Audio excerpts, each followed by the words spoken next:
Hi guys. Welcome to the second day, the first to second day before Halloween. Oh my God, I can't believe Halloween's already in 2 days from now. I wanted to jump on real quick and give a quick snapshot review from my Halloween marathon.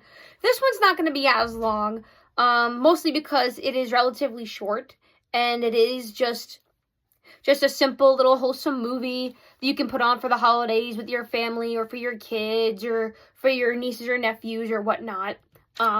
So today I'm going to be talking about a childhood classic of mine with Sadie as my backup. And I'm going to be talking about the Scary Godmother Halloween special.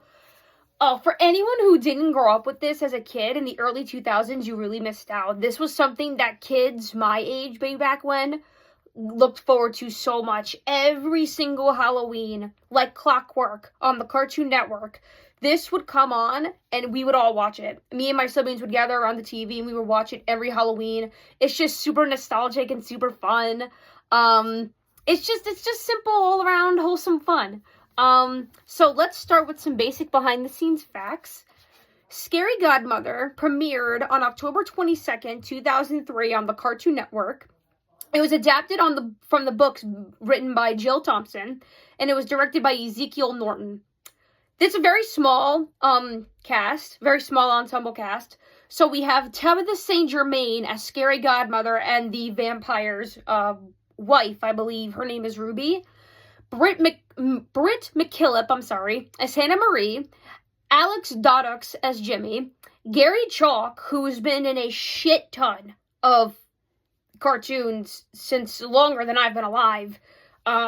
People might know him better from the Beast Wars show from the Transformers franchise, if I remember correctly. But he plays Harry and Bugaboo. And Scott Neal, who also has a giant track-long record of voice acting that spans way beyond my lifetime.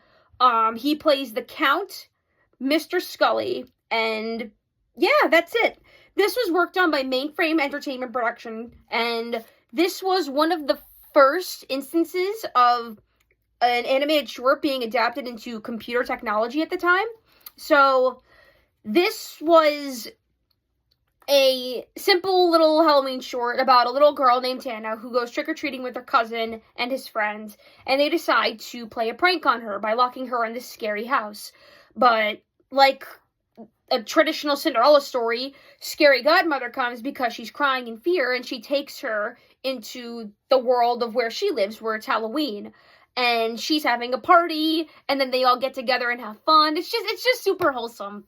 What I really love best about the Scary Godmother special is that it's getting a resurgence, like, right now. From the last 2 weeks alone, I saw Toon Terrific and Razorblade discuss it for their Halloween specials, and I was like, God damn, everyone's, like, riding the ghost train of, like, Scary Godmother popularity now.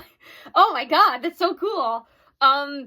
It's insane to me that Scary Godmother is still so remembered as it is now, because Scary Godmother is, like I said, it's a simple Halloween short, and it's just a simple little 40-minute special, and it's just a simple little wholesome flick. It doesn't revolve around anything crazy or wild. It's just based on a simple children's book, and it's a lot of fun.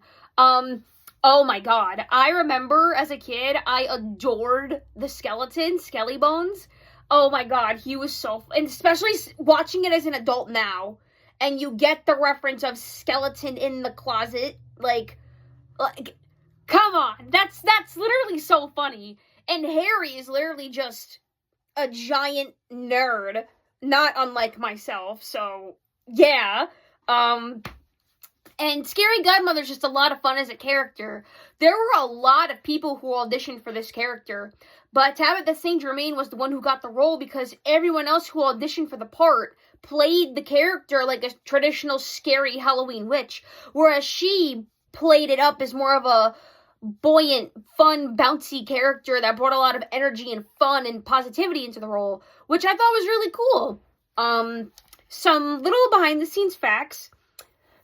The Thompson, the Scary Godmother creator, was an editor, co-writer, director for the art, illustrator, and worked on expression sheets.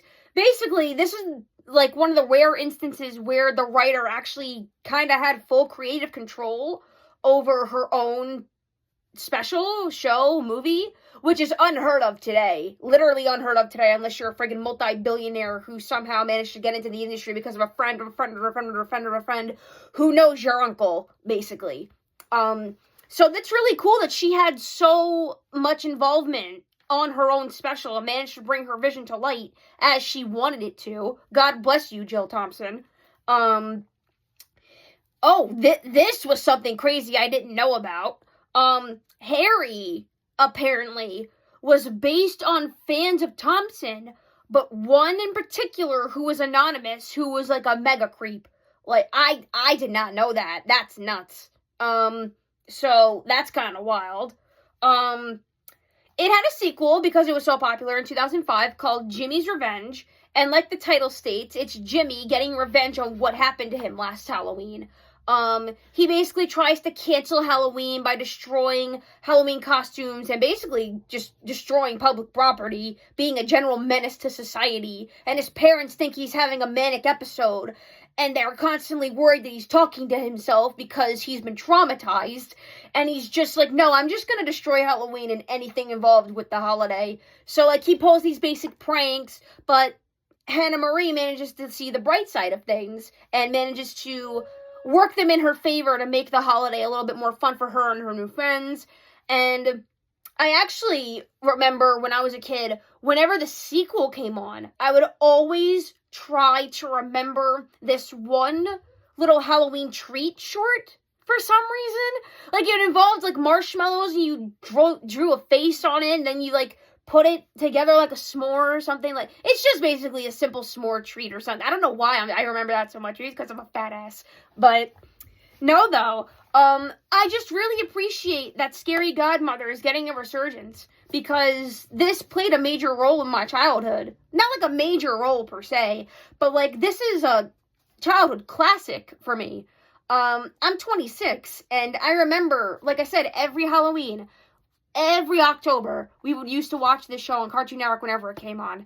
It was like one of those premieres before Adult Swim kind of came on kind of thing. So, like, you had to watch the movie before the adult channel turned on, so we would watch Scary Godmother first. So yeah, I just loved this movie as a little kid. It was a lot of fun. It's just, there's not really much I can say other than it's just a really wholesome time.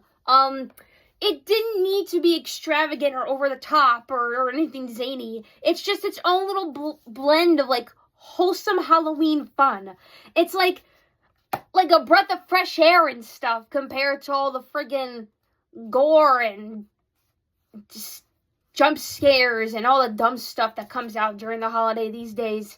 Can you tell Halloween's not exactly my favorite? But yeah, wow, this was short. This was a very short episode for once. This is probably not gonna happen often, but there is just nothing else I can say about Scary Godmother other than it's a fun, nostalgic Halloween special. It's free to watch on YouTube, both the movie and the sequel. So if you're inclined to watch it again for Halloween to spark something from your childhood, or just watch something for fun, or if you're tired of the gore and hyper-violent movies, I'd say I watch this because it's just wholesome, it's simple, it's cute, and it's really funny. If you watch it with the perspective of an adult now, it's hilarious. So yeah, I can't recommend this one enough, especially if you have kids. I guarantee you they're gonna eat this up. It's really adorable.